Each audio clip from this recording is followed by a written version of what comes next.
우리 정치의 한 달 앞을 내다보는 시간입니다. 월간, 오늘은 월간 하태경 편입니다. 국민의힘 하태경 의원 어서 오십시오. 네, 안녕하세요.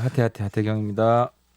오늘 네. 인사가 더 좀 신나신 것 같아요. 확실히 대선 출마 선언한 후에 하태경 네. 의원의 에너지가 더 커진 느낌? 처음에는 조금 힘들었습니다. 이제 왜냐하면 이게 이제 여론조사가 일주일에 한 3-4번씩 나오는데 맞아요. 이제 여론조사 안에 포함되는 것도 있고 또 이제 사람 굉장히 좀 우울하게 하는 게 포함이 안 된 것도 있어요. 빠진 하태경이란 거, 이름이. 예. 그런 거 보고 또 좀 의기소침한 것도 그쵸, 있고 그쵸. 또 좀 오를 때도 있고 떨어질 때가 있잖아요. 네. 그러니까 이제 주가 막 오르고 맞아요. 그래서 이제는 좀 초월했습니다. 안 보세요? 아니 이제 보지만 예. 이게 자꾸 변동되더라고요. 그리고 이제 변동폭이 오차 범위 내고 그리고 또 이제 등수도 뭐 제가 처음에 한 야권에서는 5등 정도 들어갔는데 예. 또 뭐 6등으로 떨어졌다가 7등으로 떨어지는 것도 있고 또 좀 올라갈 때도 있고 뭐 이래서 그게 극복이 되니까 예. 상당히 편안한 마음으로 지금 레이스에 임하고 있습니다. 그 자세 좋습니다. 예, 그 자세 예. 좋습니다. 아니, 분위기는 지금까지 어떤 것 같습니까, 정말? 지금 우리 그 야당 대선 후보군이 훨씬 다채롭고 다양하고 또 이제 변화 가능성이 크다고 보는 것 같아요. 이제 여당파는 좀 고정됐다. 고정돼서 거기도 지금 8분이나 근데 나와 계시는데? 많이 있는데 좀 아무튼 기대감이 크게 어. 변하겠느냐. 아까 뭐 외부에서도 들어가느냐 마느냐 지금 야당은 막 이런 것들 움직임이 있고 신진 후보가 별로 없잖아요. 그러니까 사람들이 여당은? 다 익숙한 후보들. 그래서 이미 이제 스펙이 다 어느 정도 고정된 후보들이고 우리는 좀 잘 모르는 분들이 아하. 이제 들어오다 보니까 호기심도 더 생기고 또 어떤 모습을 보여줄까 이 과정에서도 공방이 생기고 하면서 훨씬 흥행이 될 것 같아요. 흥행이 될 것 같습니다. 아니 지금 여당은 사실 우리 당의 대변인 경선보다 지금 관심이 낮았잖아요. 시청률 말씀하시는 네, 거죠? 그렇죠. 고 정말 시청률 표가 다음 날 나왔잖아요. 그거 딱 봤을 때 당 분위기 어땠어요? 그러니까 지금 대한민국 정치가 가장 자유경제입니다. 하하. 엄청나잖아요. 일주일에 막 3-4번씩 성적표가 나오고 시청률이 바로바로 숫자로 찍히고 이게 매일매일 나오기 때문에 똑같은 거 아니에요? 이 방송도? 라디오는 3달마다 한 번씩 나와요. 3달인가요? 훨씬 낫네. 부럽습니다. 예. 자, 하태경 의원과 함께하는 월간 하태경. 공약을 이미 몇 개 내놓으셨는데 예. 내놓자마자 뜨겁습니다. 우선 여성가족부 폐지 공약을 내놓으셨어요. 고쳐 쓰는 게 아니라 아예 폐지, 없애자 이런 말씀이세요? 그래서 먼저 좀 드리고 싶은 말씀은 네. 사실 이제 정의당에서는 비판할 수 있다고 봐요. 근데 이제 민주당에서 페미니즘 막 운운하면서 비판하는 거는 좀 너무 오버한 거 아니냐. 예를 들어 그 당에서 여태까지 저지른 성폭력 사실상 지금 성폭력 전문당이 돼버렸는데 좀 자중하셔야 되는 거 아니냐. 성폭력 전문당이라고까지 하는 건 너무 거친 표현 아니에요? 저니까 이런 표현은 막 쓰죠. 그러니까 그래서 이제 보궐선거 쓴 그 예산이 얼마면 그래서 민주당은 좀 자중해 이 논의에서 빠지셨으면 좋겠다 싶고. 민주당은 비판할 자격이 없다. 일단 좀 조용히 계시는 게 도움이 된다. 오히려 내부에 또 뭐 양양자원 등등 또 문제가 생겼잖아요. 그러니까 내부 문제 좀 해결하는 데 집중해 주셨으면 좋겠고. 여가부 폐지는 이제 국민 여러분들께 설명드리고 싶은 게 첫 번째 여가부는 과도적 부서예요. 그러니까 우리 모든 부처가 기능 중심으로 돼 있어요. 노동, 복지, 네. 국방, 외교, 네. 뭐 통일. 여가부만 대상이에요.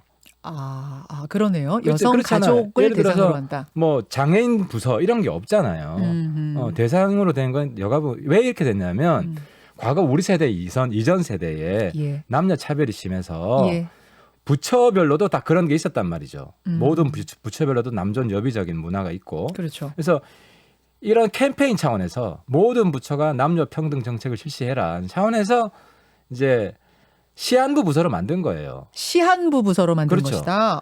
근데 이제 한 20년 한국이 많이 변한 게 네. 남녀 차별 문화도 전 세계 국가들 중에서 가장 빨리 변했어요. 그러니까 한 40 이상은 예를 들어 밥 줘도 아들 더 좋은 거 주고 학교 보내도 아들 보내고 뭐 딸은 안 보낸다든지 뭐 이런 게 있었는데 2030은 아무런 차별이 없었어. 없단 말이죠. 지금의 2030 세대를 생각하면 뭐 그런 딸이라고 학교 안 보내고 이런 게 어디 있느냐? 그렇죠. 먹는 거라든지 입는 거라든지 교육이라든지 저도 뭐 딸도 있고 아들도 있지만 네. 우리 집에서는 우리 딸이 기가 제일 세요. 아니 근데 뭐, 집에서는 그런데 그러니까 집집마다 다르겠지만 시스템 속으로 사회 시스템 속으로 들어가면은 여전히 여성들이 뭐 육아 문제라든지 여러 가지 문제들로 벽에 부딪히지 있죠. 않느냐라는 거 있잖아요. 그러니까 그런 어려움들이 있는데 예. 예를 들어 노동 문제면 예를 들어 과거에는 경단녀 문제를 이렇게 크게 취급하지 않았는데 경력 단절. 네. 이제는 여성 노동 문제를 여가부에서 할 필요가 없단 말이에요. 노동부에서 다 해요. 아. 제가 판노를 했는데 경단녀 문제가 굉장히 비중이 커요. 아하. 복지부에서 하지. 어. 여성 인권, 국가 인권에서 해요. 그래서 과거에 하지 않던 여성 관련 그런 역할들을 모든 부처가 지금 다 하고 있습니다. 또 국방부에서는 여군 관련한 문제를 하고 네. 물론 또 문제가 있지만 국방부에서 해결하고 있단 말이죠. 그렇잖아요. 그러니까 이번에 여군 그 성추행 그 예. 문제 예. 여가부에서 할 일이 없잖아요. 아. 국방부에서 다 잘하고 있단 말이죠. 각 부서에서 그런 문제들을 부처에서 담당하는 것들이 다 있다. 다 그렇죠. 지금 분산해 있다. 그래서 이게 보편화됐기 때문에 예. 여가부는 이제 폐지라기보다 졸업할 때가 됐다. 졸업할 때가 됐다. 이미 지났다는 거죠. 그 부처들이 근데 잘 못하고 있어서 문제들이 여전히 툭툭 터지고 그것들을 중앙에서 좀 컨트롤해라라는 게 여가부 역할은 그런데 아니에요? 이제 여가부가 졸업할 때가 됐는데도 졸업 안 하니까 예. 이상한 일들만 자꾸 벌이는 거예요. 그러니까 대표적인 게 젠더 갈등을 조장하는데 여가부에도 이제 외부에서 공무원들 자꾸 뽑다 보니까 예.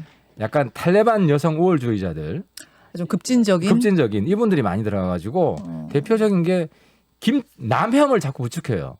젠더 갈등을. 오히려요. 젠더 갈등 조장부가 되는 거예요. 예를 들어서 김치녀는 네. 혐오 표현이 아니지만 김치남은 김치녀는 혐오 표현인데 네. 김치남은 혐오 표현이 아니다. 그런 얘기를 여가부에서 했다고요? 여가부에서 그 초등학교 교육 지침서에. 어. 그리고 노벨상 수상자의 남자가 많은 거는 심사위원들이 다 남자기 때문이다. 그러니까 일종의 남자에게는 여혐 DNA가 있다. 여자에게는 남혐 DNA가 없지만 그러니까 이런 식으로 젠더 갈등을 계속 부추기면 손해나는 건 남자뿐만 아니라 여자도 마찬가지거든요. 알겠어요. 그런 이유로 이제 여성가족부는 졸업을 할 때가 됐다. 그러니까 이제 이렇게 그 말씀. 말씀드릴게요. 2030들한테는 네. 여가부가 여성한테 특혜주는 부서가 일 수밖에 없는 거예요. 왜냐하면 그 처우에 있어서 큰 차별이 없는데 왜 여성부만 따로 있어야 되냐. 물론 4050 이전 세대는 네. 아직도 과거 기억이 있기 때문에 네. 이제 여가부가 필요하지 않느냐는 여론이 있을 수 있지만 2030은 불필요한 부서, 특혜 부서가 되는 거죠. 지금 더불어민주당에서는 굉장히 강한 비판들이 나오고 있습니다. 성평등 가치를 무시한 채 지지층 확보에만 혈안이 된 공약이다. 즉 정략적으로 20대 남성 표 얻으려고 지금 20대 남성들의 분노를 자극하고 있는 거 아니냐? 어떻게 생각하세요? 그러니까 이제 그게 왜곡인 게 성평등 정책을 폐지하는 게 아니라 예를 들어 어제도 여가부 한 공무원이 나와서 네네. 그 성폭력 당한 여성 누가 보살펴 주느냐. 어제 차관이 울먹울먹하면서 여가부가 얘기했어요. 보살피는 게 아니라 여가부가 재정 지원을 하면 여러 NGO들이 그 역할을 하는 거예요. 그럼 그건 행안부에서 하면 되는 거예요. 원래 그 역할을 하던 권익증진과가 예. 복지부에 있었어요. 그러니까 행안부나 복지부에서 하면 되는 거를 그러니까 여성 정책 폐지되는 게 아니라는 건 왜곡이죠.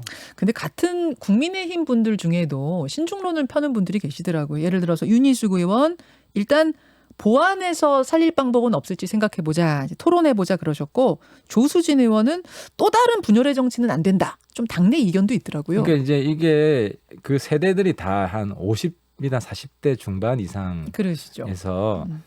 이제 이 충분히 이제 이 변화된 현실을 아직 좀 모르는 부분도 있다고 보고 그래서 이런 좀 소통의 시간을 가지면 그분들도 좀 이해를 할 거다. 그러니까 핵심은 여가부 폐지가 여성 정책 폐지가 아니다. 다른 부처에서 다 할 수 있다는 거죠. 그럼 여가부 폐지는 누가 대선 후보가 되든지 국민의힘의 대표 공약, 당 공약이 되는 거예요? 이제 이견을 확인했기 때문에 이제 다른 분들하고도 계속 소통도 하고 토론도 하고 토론은 좀 해봐야 과정을 된다. 거칠 겁니다. 여지는 좀 있을 것이다. 예, 알겠습니다. 이렇게 공약 논쟁이 벌어지는 거 보니까 국민의힘도 경선 분위기가 슬슬 무르익는 것 같은데요. 일단 국민의힘 경선 버스가 언제 떠나느냐? 8월이냐? 아니면 외부 주자들 좀 기다렸다가 9월에 떠나느냐? 뭐 얘기들이 좀 있었어요. 출발 시점을 두고. 근데 어제 이준석 대표가 8월 말이다. 또 한 번 확인을 했네요. 그러니까 이제 명백한 거는 고무줄 데드라인은 안 된다. 아, 날짜를 정했으면 예를 예. 들어 이제 경선 후보 등록을 받을 거잖아요. 그렇죠. 등록 마감일이 있잖아요. 네. 마감일이 자꾸 고무줄처럼 주변 상황에 따라 늘어지면 불공정 경선이 되잖아요. 아. 특정 후보를 위해서 자꾸 날짜를 그렇잖아요. 회사 입사 공고일 그렇죠. 내놓고 공고해놓고 바꿀 수는 없죠. 그렇죠. 그럼 하 의원님 그 8월 말 원래 예정대로는 8월 말인데 일단 공고 자체를 9월로 낼 수도 있다고 보세요? 근데 그거는 이제 경선 준비위가 그러니까 이제 이준석 대표가 하는 이야기는 예. 날짜를 정했으면 지켜라. 예. 주변 외부 상황에 따라 바꾸는 건 안 된다. 예. 하는 걸 명확히 얘기를 한 거고 어떤 날짜를 경선 후보 데드라인으로 할 거냐. 그건 이제 전체적인 스케줄을 봐서 경선 준비위에서 정할 거라고 생각합니다. 어제 김재원 최고위원도 8월 얘기를 하시더라고요. 이분은 원래 조금 나중에 해도 된다, 출발해도 된다 쪽이셨는데 김재원 최고위원도 어제 8월 얘기하는 거 보면서 저는 그냥 8월 말에 떠나는 거구나 이 생각했는데. 그러니까 8월 말이 경선 후보 신청 받는 날인지 아. 경선 후보 데드라인인지 뭐 이런 거는 아직 명확치 않기 때문에. 그래요. 예. 그러면 일단 그 버스 출발하면 최종 후보 선발할 때까지, 즉 최종 종착지까지 중간 탑승력은 없습니까? 예를 들어 컷오프 후에 외부인이 탄다든지 뭐 이럴 가능성은 없습니까? 그러니까 예선하지 않고 본선에 오른다든지 이런 건 없죠, 당연히. 그건 불공정 경선이죠. 아, 중간에 탑승은 없어요. 예, 그렇죠. 예선은 안 했는데 없다. 결선만. 그러면 예. 그 경선 버스를 출발할 때 안 탄다면 그게 윤석열 전 총장이 됐든 최재형 전 감사원장이 됐든 김동연 전 부총리가 됐든 그 버스 안 탄다면 결국 그분들은 제3지대에 계속 머무르다가 국민의힘의 최종 한 명 선발된 후에 야권 단일화 그것밖에 방법이 없네요. 그래서 제가 어제 이제 저도 흥미롭게 봤는데 어제 윤석열 안철수 회동 네. 미팅 보고 그 이제 뭐 국민의당 쪽에서 제가 지인들이 많아서 예. 좀 이제 물어보니까 네. 그러니까 이제 윤석열 총장 측에서 안철수 대표의 어떤 정치적 시행 착오 과정들을 잘 알고 있고 많은 교훈을 얻은 것 같더라. 이런 이야기가 나와요. 그래서 이제 그 이야기로 유추해 보면 예. 안철수 대표가 특히 최근에 시행착오를 거친 거는 우리 당이 입당을 빨리 안 해서 재보선 때 서울시장 지금 서울시 출근할 수 있는데 못 하고 있잖아요. 그때 입당했으면 출근했을 거라고 보세요? 그렇죠. 100%. 그때는 100% 오세훈 후보 안 나왔습니다. 입당하면 오세훈 후보가 안 안 나온다고 나온다고 말도 했었으니까. 했고. 예. 그건 약속은 지키는 분이기 때문에. 입당했으면 100% 안철수 출근이다. 안철수 그렇죠. 시장이다. 안철수 시장이죠. 그렇게까지 예, 이제 그렇기 때문에 네. 이제 안 대표의 시행착오를 잘 알고 있다고 한다면 바깥에서 막판 단일화 했을 때 상당히 불리할 수 있다. 는 것도 잘 알고 있을 거다. 왜냐하면 지금 국민의힘이 확장하고 있거든요. 예. 세대 확장하고 있고 또 호남까지 확장하고 있기 분위기 때문에. 요새 탔죠. 상승세. 그렇죠. 그래서 예. 이런 분위기가 제가 볼 때는 이 대표가 잘하고 있기 때문에 잘 꺾이지 않을 것이다. 그리고 또 우리 후보군들이 다양해져서 예. 이제 그런 상황에서는 윤석열 총장이 결국은 입당할 텐데 예. 이제 문제는 좀 본인의 이제 그런 것 같아요. 이제 우리 당의 덕만 본다. 우리 당에서 도움만 얻는다. 이거보다 자기가 도움 주는 것도 있다. 하는 거를 뭐 한두 달 이제 여러 지역을 다니면서 우리 당이 끌어오지 못하는 사람들도 뭐 끌어오는 역할도 좀 하고, 그러니까 외연 확장을 해서 예. 우리 당을 더 큰 야당으로 예. 만드는 좀 그런 기여를 할 시간이 필요한 것 같은. 그렇게 느낌이 해서 듭니다. 네. 그 외부 확장된 세력들을 끌고 들어오기 위해 지금 딱 부러지게 약속을 안 하는 것뿐이다. 제가 볼 때는 그렇습니다. 그래서 우리 당에 들어오는 게 본인도 이득이라고 좀 생각하는 것 같다. 그 말씀은 경선 버스 탄다. 한다. 예. 탄다. 그럼 탈 거면 어제 안철수 대표 왜 만나요? 어제 만나는 거 보면서 저는 이분들이 같이 제3지대 하려나 보다 이랬거든요. 이제 그런 상상력을 발동시키는 것도 정치의 묘미고. 근데 이제 윤석열 총장이 그 정도로 감각이 있어요? 제가 한지 볼 얼마 안 때는 됐는데. 이제 좀 정치가 몸에 맞아 간다. 단수가 꽤 높다. 그렇게 보시는구나. 그렇죠. 왜냐하면 안철수 만난 거는 네. 사실 우리 당을 상 긴장하게 한 거잖아요. 그렇죠. 그거 보면 상당히 정치적 감각이 있다고 보여집니다. 그러면 윤 전 총장은 버스 탄다. 최재형 전 감사원장 어제 정치 참여 선언했습니다. 예, 뭐 인터뷰를 통한 선언을 했습니다. 최재형 전 감사원장도 탄다? 그분도 사실 지지하는 분들이 주변에 있는 분들이 다 우리 당 분들이에요. 그래서 그분도 저는 뭐 들어오고 외부에 있는 거 지금 이제 최재형 감사원장 그 약점은 국민들이 잘 몰라요. 그렇죠. 그래서 이제 그 본인을 좀 빨리 알리기 위해서라도 네. 우리 당에 들어오는 게 훨씬 유리해요. 김동연 전 부총리는요? 그분은 잘 모르겠어요. 아, 그분은 좀 색깔이 좀 약하고 해서. 아, 그러니까 이제 이 정권은 문재인 정권하고 각을 세운 예, 분 중에 예. 제일 좀 각이 둔탁하지 않느냐. 아하, 그분은 모르겠다. 잘 모르겠어요. 김종인 전 비대위원장의 마음은 지금 어디 있습니까? 어제 원희룡 지사 저 대선 출마하는 그 자리에 가서 원희룡 지사 덕담을 하면서 또 동시에 윤석열 전 총장은 선을 확 긋는 발언을 하시더라고요. 김종인 위원장은 이제 국민의힘 쓴소리를 많이 하지만 국민의힘에 대한 애정이 크죠. 왜냐하면 김종인 위원장. 예, 자기가 키운 정당이잖아요. 또 자기가 중심이 돼서 네. 보궐선거를 다 이기고. 네. 그래서 이제 우리 식구를 더 챙기는 거죠. 우리 당을 내부를 더 챙기는 거고. 그래서 윤 총장이나 최재형 감사원장이나 입당을 하면 그때는 차별적으로 대하지 않을 텐데 어쨌든 외부 당연히 내부인을 더 챙기는 거죠. 여전히 예. 국민의힘의 마음 떠나신 거 아니었어요? 김종인 비대위원장? 쓴소리를 하는 거죠. 여전히 마음이 더 있다. 잘하라고. 예. 자강론 쪽이다 그 말씀. 예, 저한테도 좋은 말씀 해주세요. 많이. 뭐라 그러셨어요? 최근에 대선 출마 최근에 선언한 다음에? 최근에 뭐 좋은 분들도 많이 소개시켜주고요. 예, 뭐 필승을 이루는데 뭐 이런 분 이야기를 많이 들으면 도움이 된다. 뭐 그런 말씀도 해주시고. 결심 잘했다 그러세요? 대선 격려도 출마? 해주시고요. 예. 그렇습니까? 알겠습니다. 그 윤석열 전 총장하고 하태경 의원 곧 만나신다면서요? 예, 뭐 날짜 잡자고 문자는 주고받았는데요. 누가 먼저 만나자고 하셨어요? 윤 총장이 저도 좀 놀랐어요. 그 출마 선언한 그 당일날 네. 저녁에 예. 전화가 왔더라고요. 예. 전화가 왔어요? 예, 전화가 와가지고 이제 뭐 옛날에 제가 좀 정치적으로 도와주는 일이 있나 봐요. 윤 총장 힘들 때. 그래서 본인 힘들 때 뭐 도와줘서 감사하다. 그리고 뭐 제 팬이다. 하태경 의원 팬이다. 네, 뭐 제 정치 스타일을 좋아하시는 모양이에요. 저도 약간 돌직구형이잖아요. 근데 윤 총장은 좀 그런 비슷한 것 같아요. 그래서 저도 윤 총장 뭐 존경하고 팬입니다. 이야기를 하고 조만간 한번 보자고 해서 네. 알았습니다. 하고 나서 네. 기자분들이 자꾸 언제 보냐고 성화해 가지고 예. 뭐 언제 볼까요 하니까 날짜 알려드리겠습니다. 이 정도 지금. 언제 만나세요? 그러니까 날짜 알려드리겠습니다. 여기까지 진도가 요까지예요? 나왔어요. 예. 요까지. 바쁘신 것 같아요. 최근에. 무슨 말씀하실 겁니까? 일단 이제 우리가 단결해야 된다는 이제 좀 본인의 생각도 좀 듣고 싶고 네. 또 제가 지금 공약 1호, 1호, 3호 이렇게 제가 발표하고 있는데 네.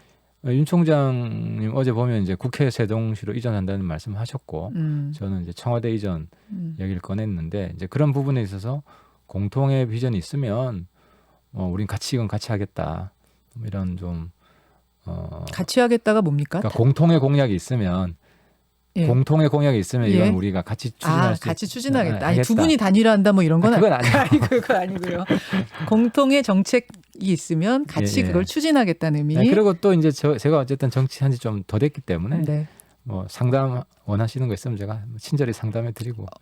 일단 버스 빨리 타시라고 또 얘기도 하실 거고. 예, 그게 좀 유리하다고 저는 말씀드릴 생각입니다. 거고요. 알겠습니다. 민주당 얘기 하나만 할게요. 예. 누가 될 것 같습니까?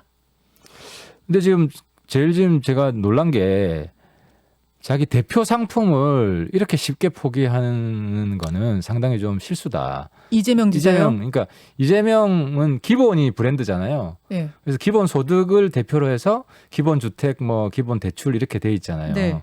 근데 이게 지금 빠졌어요. 대표 브랜드 빠졌어요. 대표 공약에서. 예. 그러니까 국가 운영을 이렇게 할 수 있다는 걸 보여준 거다.